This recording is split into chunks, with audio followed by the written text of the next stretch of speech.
ఇక గోవాలో night life ఎలా ఉంటది ఈ వీడియోని ఫుల్ గా అయితే చూడండి. ఇక నేను రియాజ్ కలిసి పబ్బుకి అయితే బయలుదేరాము. ఇక ముందైతే ట్రాఫిక్ అయితే జామ్ అయిపోయింది. ఇక రోడ్డు మీద డ్రింక్ చేసి ఎట్టంటే వస్తున్నారు గైస్. ఇంకా మీరు గోవా గానీ వస్తే చాలా జాగ్రత్త అయితే ఉండండి, ఎందుకంటే చాలా స్కామ్స్ అయితే జరుగుతాయి. పబ్బులోకి అయితే ఎంట్రీ అయిపోయాము. ఇక ఈ రష్యన్ గోల్ మాత్రం పోల్ డాన్స్ వేరే లెవెల్ చేసింది. మీరు కూడా చూసేయండి గైస్ ఎలా ఉందో.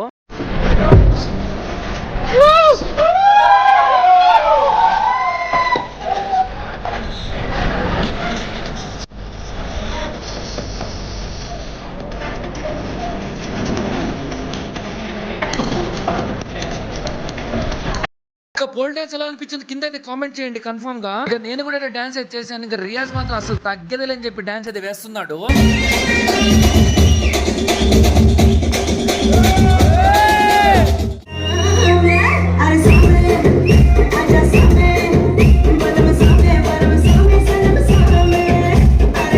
ఇక మన రియాజ్ డాన్స్ బాగుందో ఫారినర్ గర్ల్ డాన్స్ బాగుందో కింద అయితే కామెంట్ చేయండి. నెక్స్ట్ వీడియోలో కలుసుకుందాం అయితే.